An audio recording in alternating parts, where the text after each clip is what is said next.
Okay, well, let's get started. You guys know me, I'm Elizabeth, and Reuben might come in here in a little bit. We have a fun situation where we planned everything together, but we are moving my grandma this weekend, and that brings a whole lot of feelings and emotions with that too, for her safety. But we needed to go ahead and move her from my dad's house to my uncle's house, and so Reuben he's there with her and he's helping her. So I'm super thankful for his support with that. And I see that some of the things you're thankful for with swimming and your family members like your mom or your daughters, it's a good place to start. So today what we're going to look at is we're going to spend a little bit of time with talking about identifying emotions and then regulating emotions. And as that's such an important piece to communication, because communication is really central to developing relationships, right? Building relationships, deepening them, repairing them. Communication is essential. Effective communication is essential to relationships. And so that's one reason we're looking at that this morning. Additionally, communication is important for learning. And as we probably have all experienced at some times, we have had those difficult or emotionally charged situations, and that's when communication can be the most difficult. If we feel limited or unsafe, and you might compare that to times when communication is much easier when you feel more safe, right? So communication is so important, and to be effective at communicating, we'll look at feelings. And then the second part is we'll spend most of our time looking at mindset and how that impacts communication and what we can do to improve that. So I'm going to share my screen with you so that you can see a couple notes and different things that I'll want to show you. For emotionally healthy relationships. All right, can you show me a thumbs up if you can see the slides that I'm showing? Nice. And if you're familiar with Zoom, you know you can pull over make the slides bigger or smaller depending on what you're trying to read, or if you want to see the people in our session, you can maneuver that center line if you're using a computer. If you're using your phone, you can scroll to the right or to the left so you can see the people or the slides, so you can kind of play with it.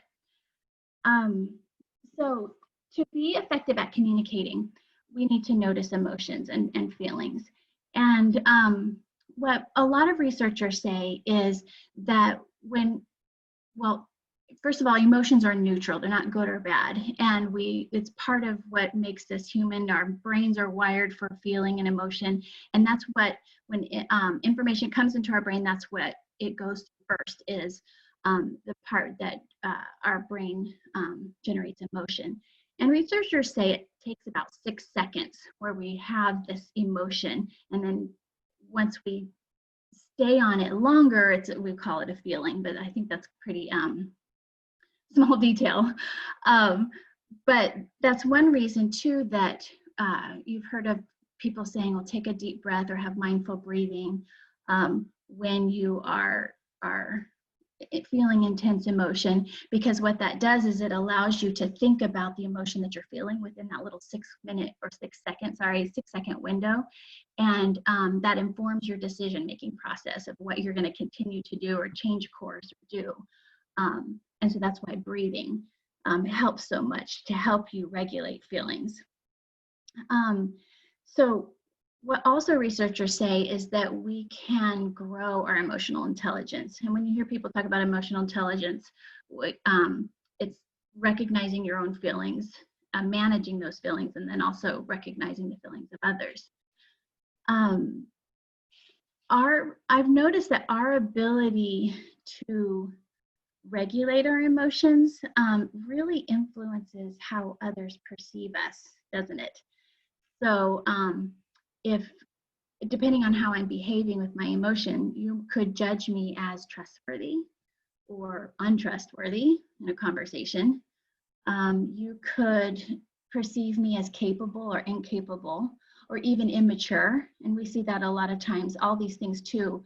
I'm coming from a classroom perspective as an educator, and so is Reuben. And we hear those kinds of things where we're either judged or we judge other people based on how they behave in an emotional state. For emotional regulation, it does begin with noticing your emotions, and then recognizing those. And I want to show you one thing that could help, and you probably are familiar with it too, is actually, let me skip down to this slide, the mood meter. And on the topic of noticing our feelings and managing our feelings, if you're ever interested in more information on them, and or with where I'm getting my information from, the Yale Center for Emotional Intelligence, and Dr. Mark Brackett is one of the developers there and authors, or ei.yale.edu. That's who developed the mood meter and a whole bunch of strategies and other things for improving our emotional intelligence. So that's one really good resource. So with the mood meter, moving from left to right is the degree of pleasantness maybe that you feel.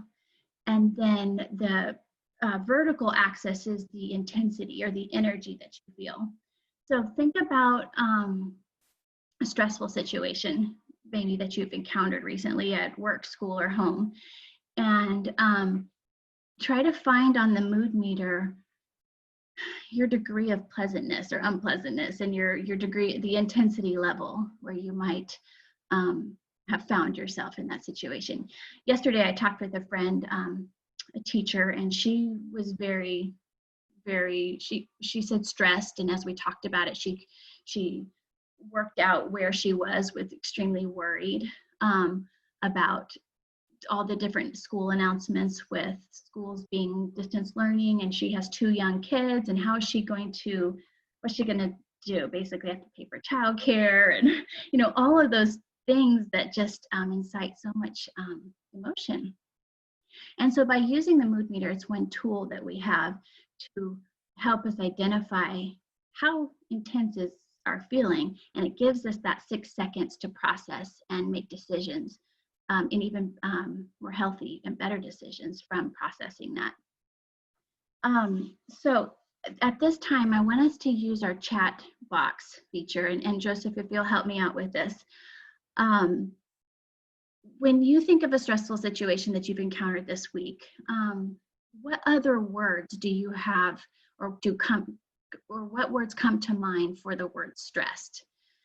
So what synonyms do you have that you use for stressed? And you can see some of them here. And you're welcome to use it in the chat box, or you can unmute and just say it.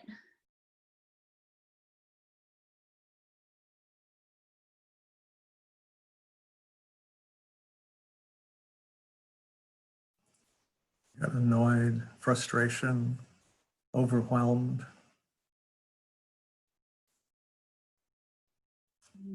anxious, irritated.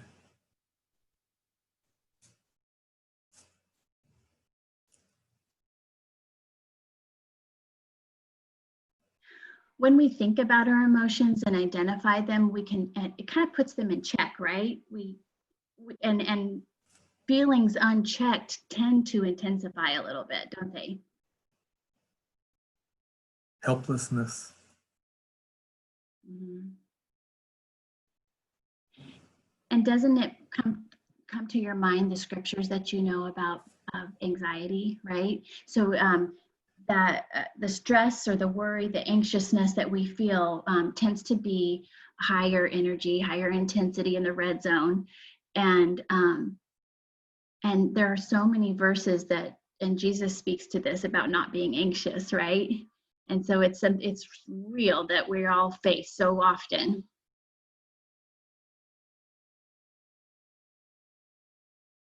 Tense, uneasy, frantic, hesitant, concerned, even as a lower level of stress.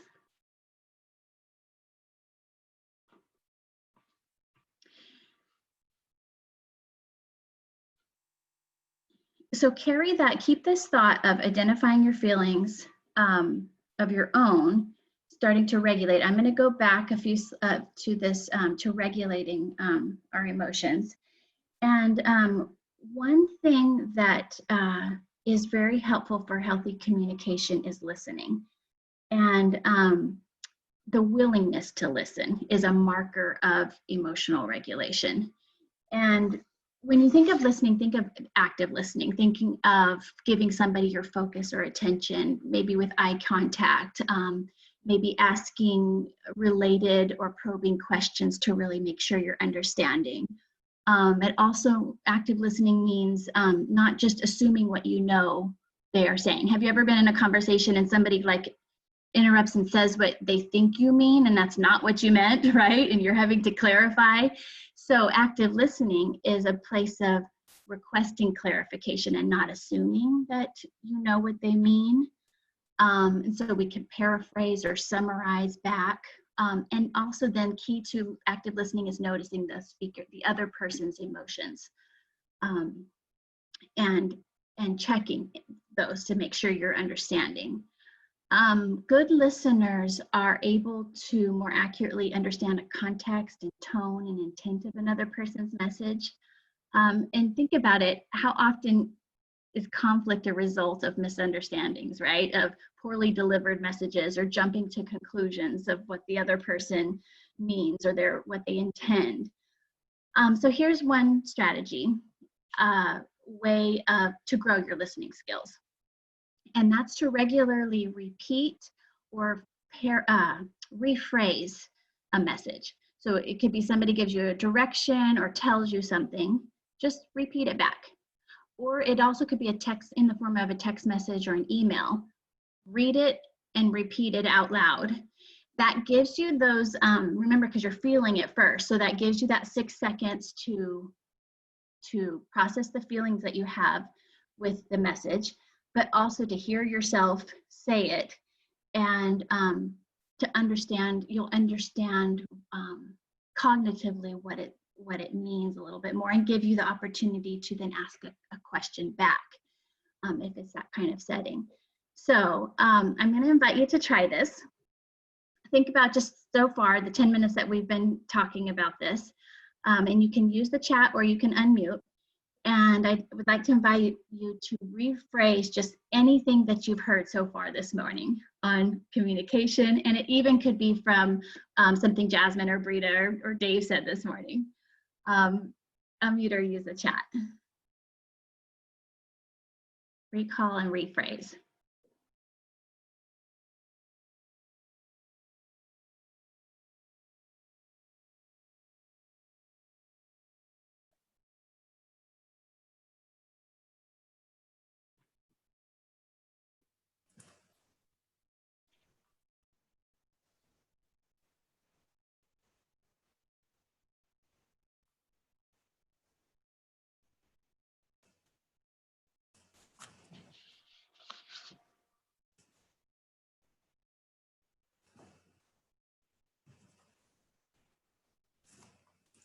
Let's go ahead and shift now to mindset.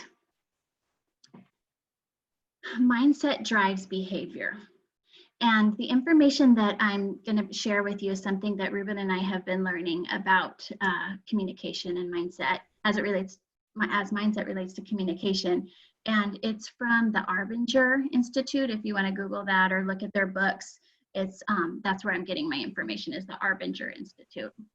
And this is a quote from one of their books that says, mindset drives behavior. And so I'm going to explain a little bit of this, and then we can have a time to chat about it too.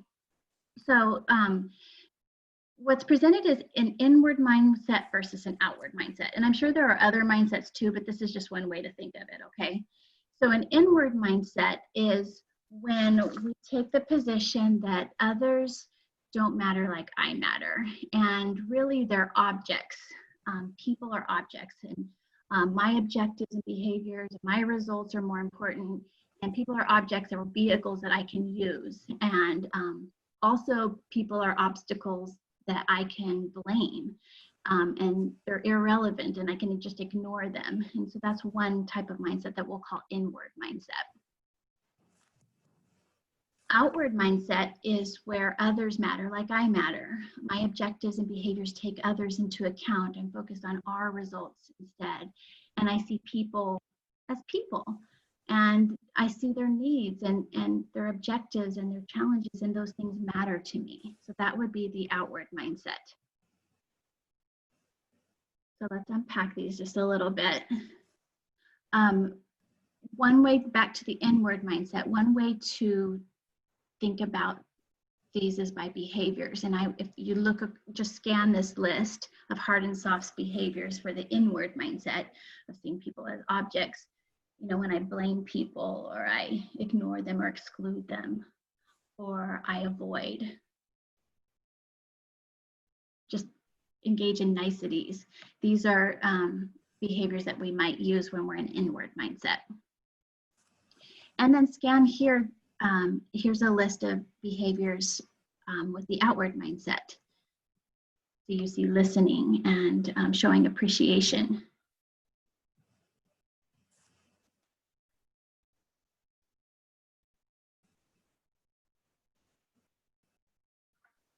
I'm going to show you a short video that describes inward and outward mindset. And this is by Arbinger Institute. It's 3 minutes long.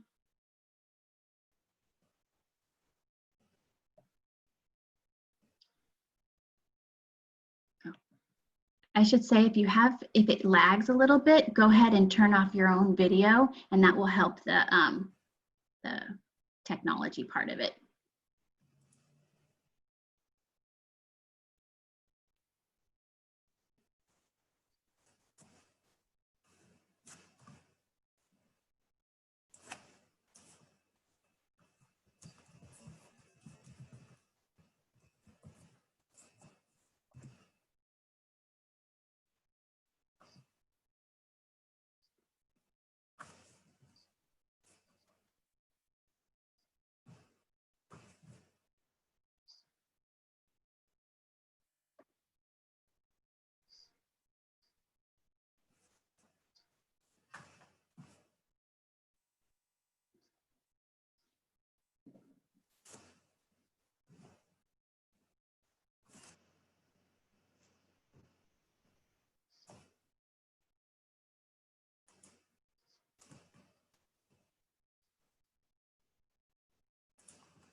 Elizabeth, I don't think any of us can hear it.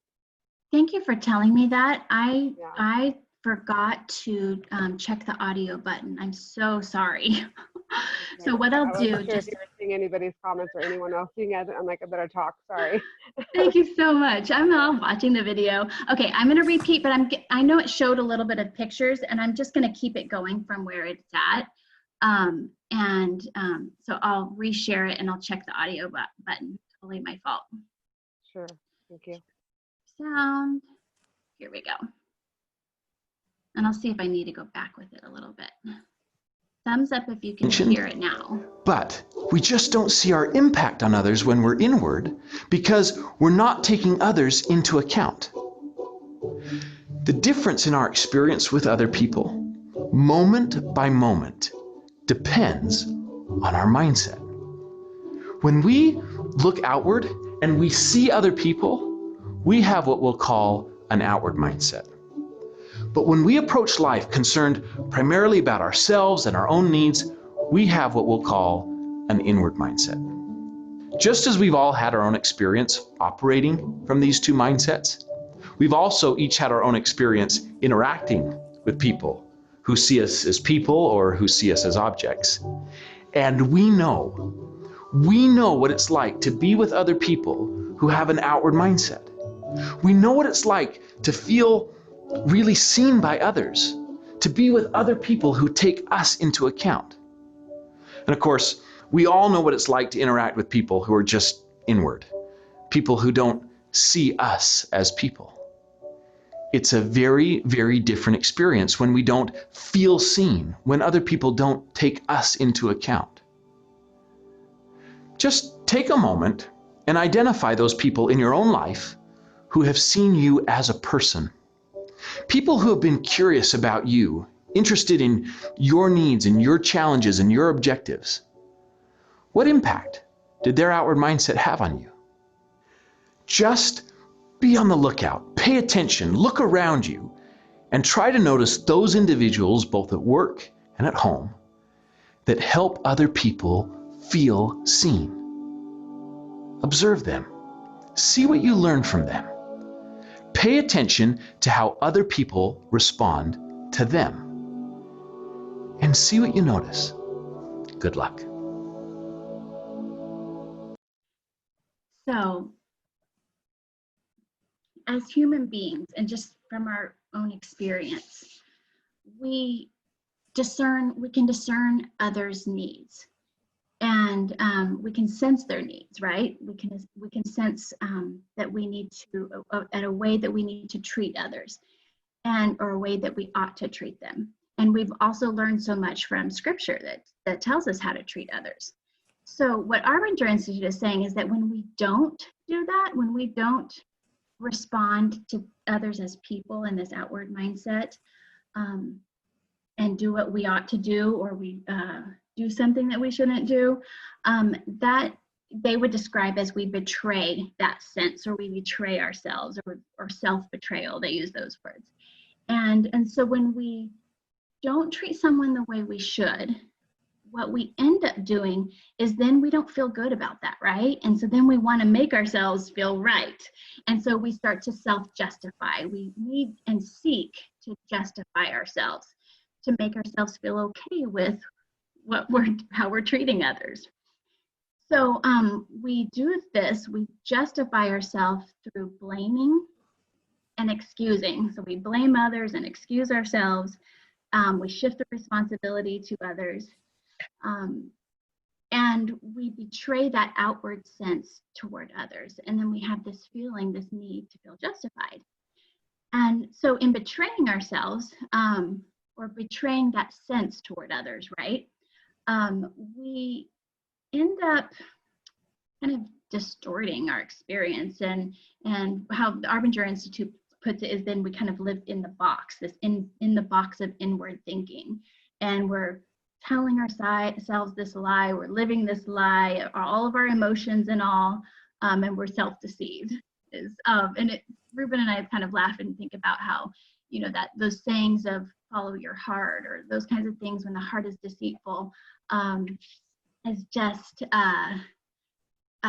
contrary to this, right? And so there are consequences for this betrayal of the sense of how we should treat others and what we're not doing.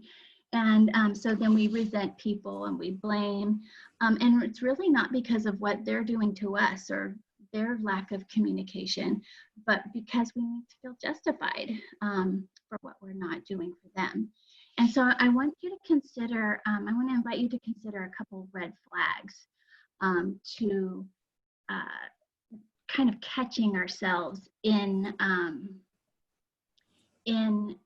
inward mindset. If I feel, or I get defensive, I blame, I feel victimized, I start labeling others. Sometimes I call people stupid, and we could label and go down the list of how we do this. I exaggerate differences, I exaggerate values. I focus on myself.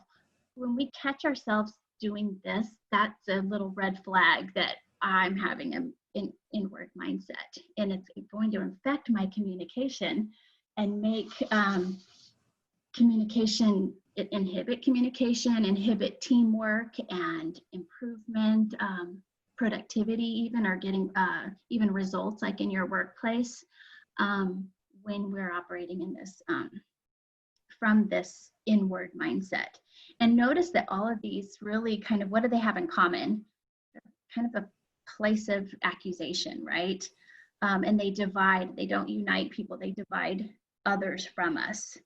And we can get in a pattern of behaving this way and communicating this way, so much that we can start to have these views.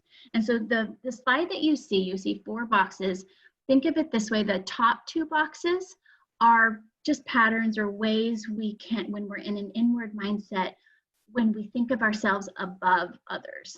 And think of yourself in a challenging situation at home, school, or work, and for me, when I look at this, it helps me look at the feeling first. Like if I feel resentful, that could be because I'm having an inward mindset from a place of I deserve to be heard here. I'm a person too, and I deserve to be listened to. Or the other one, I'm more important than, or I'm better than, would be I've said something and I think others should listen, and they didn't listen to me, and I'm frustrated because what I have to say is important, and that's a place of feeling better. The bottom 2 boxes are when sometimes we can lower ourselves and we can feel worse than or less than others. And maybe if I'm at work and I'm worried about my skill and ability, and I feel like I need to be seen as capable here. But really it's all about me, isn't it? And all of us can use any of these, and these are just 4 ways to think of it. It's not like everything, right? Or all the ways, I'm sure. But they all have this inward self-focus in common that turns others into objects and ends up inhibiting communication and relationship. So I want you to, excuse me, I want to invite you to consider these inward styles in different situations. Maybe picture in your head something recently, a challenging situation at work or home. And maybe pick one of these. You might, by touching your screen, you might also take a screenshot or capture this picture for even later thought or reflection. And do you think that you have a most common inward style? When I think of a challenging situation at work, maybe I tend to think I'm better than, or I need to be seen as. And then ask yourself this question. Ask yourself, what is the impact of my inward style in this situation? What is the impact on others? What is the impact on myself, on our relationship?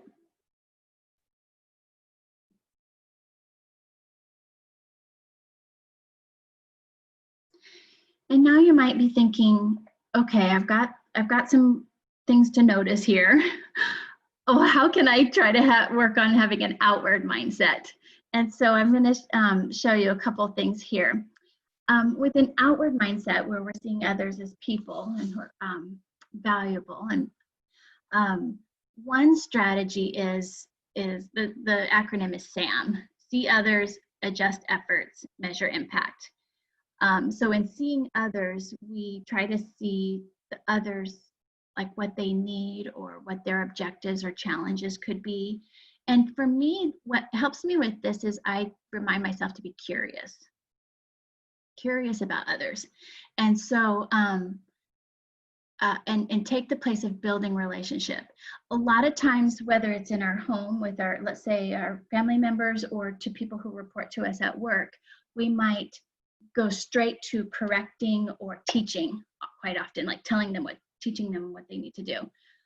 But when there's not a relationship built, that often is not very effective, is it? And so focusing on connecting first and building relationship through just listening, and that's where you're going to use your active listening skills, right?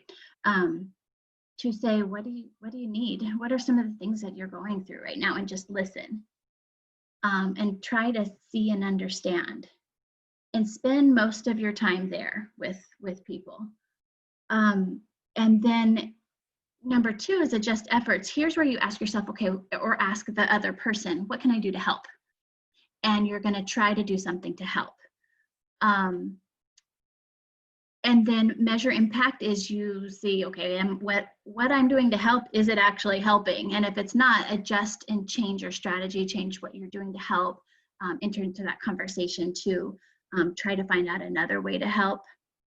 And so this is one way to practice an outward mindset, is practicing others through your active listening. And that's where you then now draw back from what we talked about at the beginning with recognizing your emotions of others, regulating through rephrasing things that you hear, asking questions, active listening, taking that mindful breathing to slow yourself down just a little bit to improve your decision making from your emotions, and trying to see others.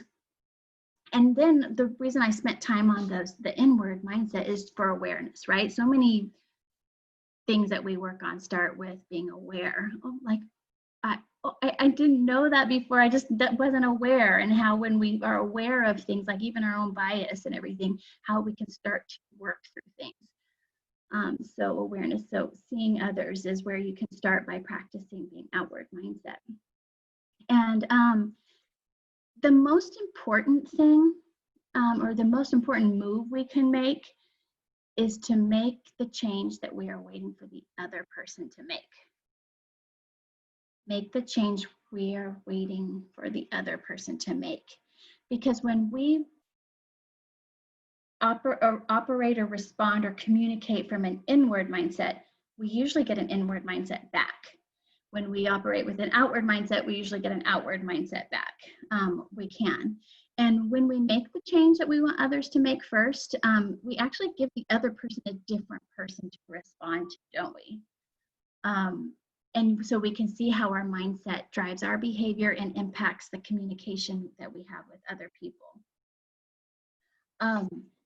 So I'm going to stop sharing my screen just so I can see people a little bit better too, and see the chat. Take this opportunity to reflect a little bit. I'm going to invite you to think about your day and your week. Think about being curious and paying attention to others around you, being curious about their needs and their challenges, and reminding yourself that they're people around you. And at this time, I would like to invite you, you can use the chat or you can unmute. If you have questions or even something you want to rephrase back or seek clarification on, this is just a small point. You know, communication and even mindset and all these topics that we're bringing up today are so big, right? And so this is just a little small piece for us to think about today. So what thoughts do you have? I'll start, if that's okay. The M, measure impact, that seems like a really big one, because if we're not paying attention, if we're not listening, if we're not sensitive to the other person, then there's no way we can measure the impact. And we'll just assume that either there was no impact, or we'll assume we know what the impact was. So are you picturing it almost like a circle instead, where it's see others, adjust, you know, if you're helping, and then it's that reflecting, it's measuring, and then so that you can see others. And so it's this circle of, in your measuring, you're still seeing, right? Yes, yeah. Who else has something? Want to invite other people to speak up.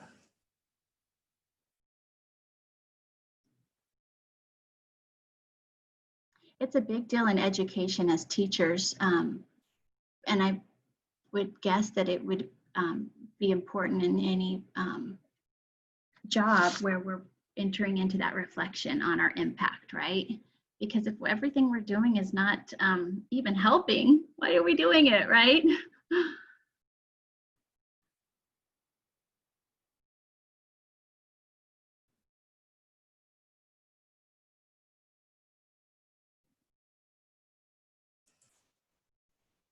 The Arbinger Institute has a couple books. They have a book on leadership and self-deception, and also a whole book on developing outward mindset.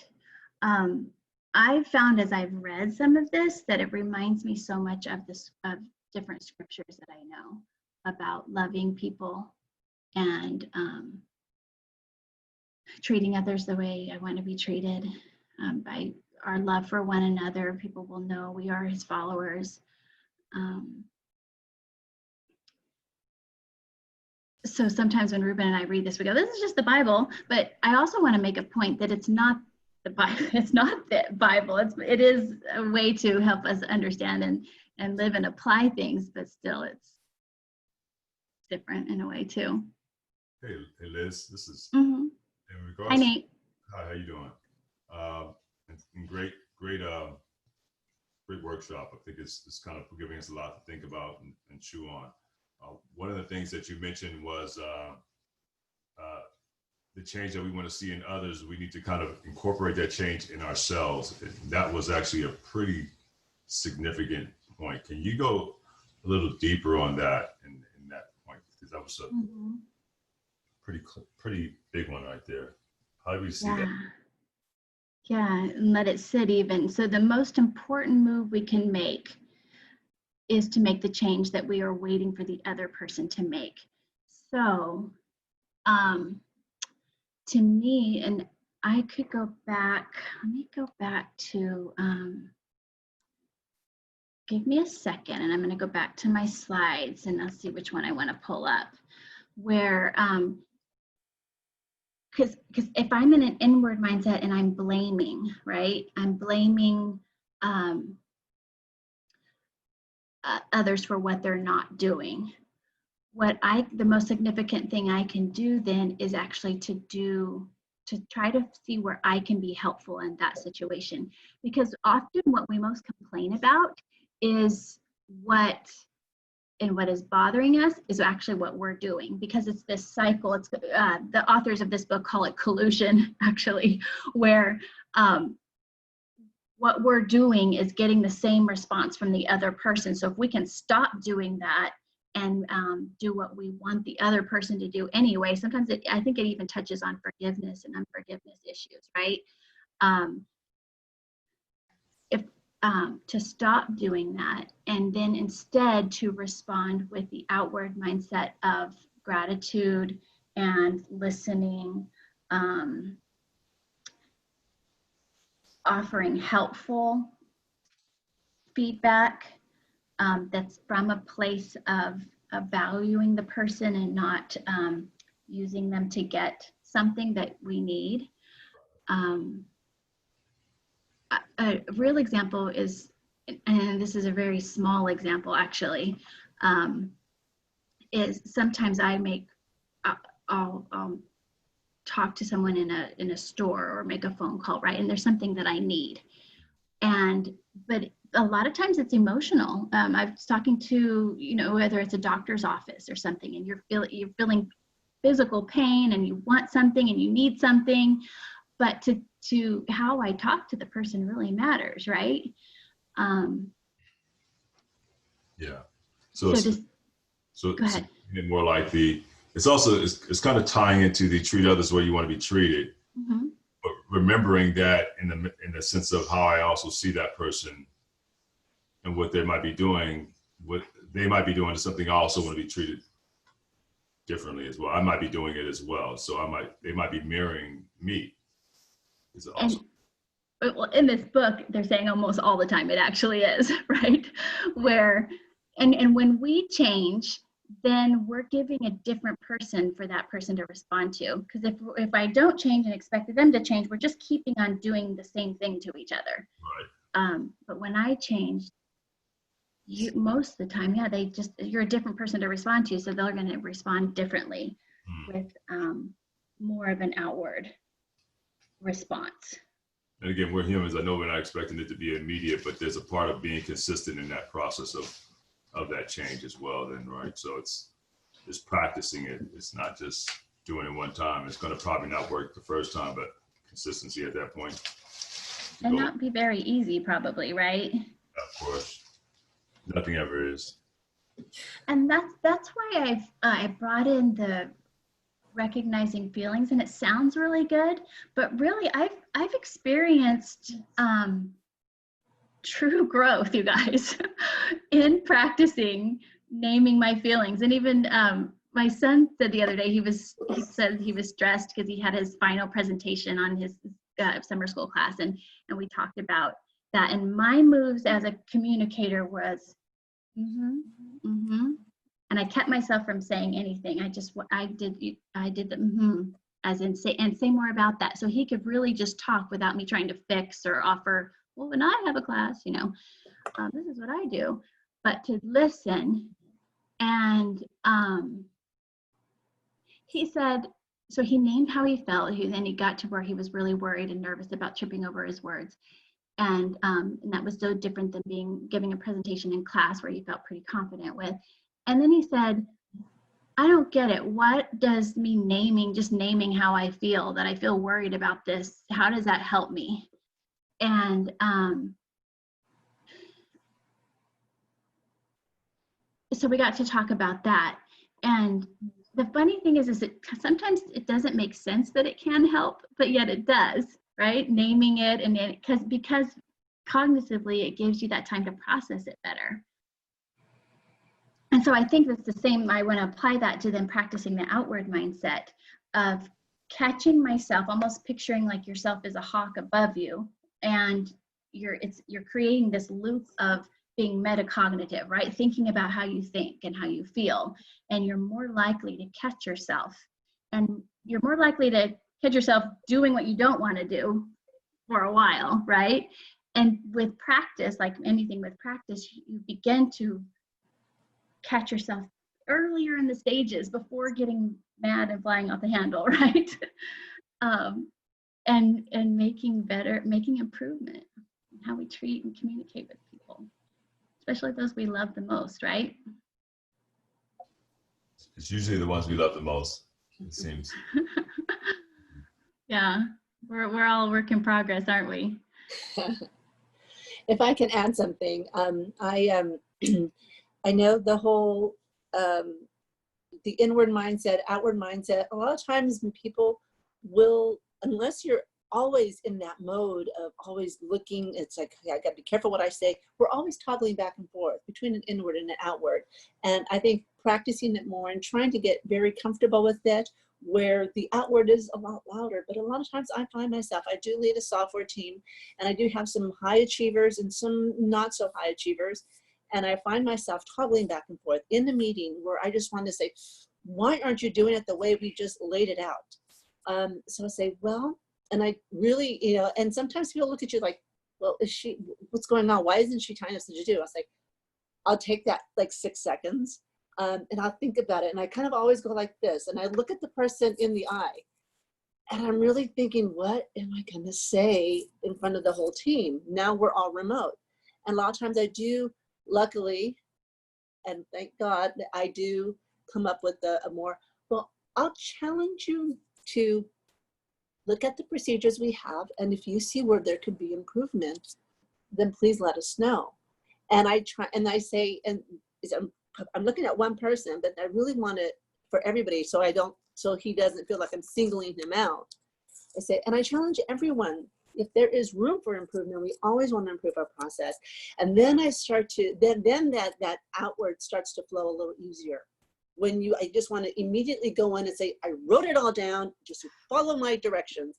But then I say, no, that's all about me. And so I do toggle back and forth. My instinct is to just, we got to meet this deadline, just do what I said. But very well, you do breathe. And they're looking at me like, whoa, what's through thinking? Okay, and I use words like challenge and encourage and reach out to others on the more senior team members and see, so you can, but I want them to learn from past experiences, past, roadblocks that we overcame and why we have this process in place. I encourage them to look, see, why is it that we put this in place? Because we went down that road and this is what happened. But I do always encourage people to, okay, I'm not perfect. I wrote these procedures down, but I'll just sit there and I'll look at them. I said, okay. And it's that 6 seconds. So it does, now that I have it written down, now I realize, whoa, so I've taken a lot of leadership classes, but I can't remember, I'm going to do what that one class said. but it does, from practicing, it does become second nature, and instinctively you want to do in the inward, but 6 seconds really does help when you think about it. And then once you start with the outward, that starts flowing a lot easier. So I just want to say that. There's a website called 6 Seconds, and it's a social emotional emotional intelligence website that gives a lot of information and strategies, and it's easy to remember because it's called 6 Seconds. I didn't know. Look it up. No, I haven't read that. Right. Well, everybody, I want to just thank you for your time, and we choose to give our attention to each other and spend time together. So I really am grateful and thankful. Thank you for the conversation and you being here. And know that it's a continued conversation, probably, right? That we can continue to have when we talk next time. So I just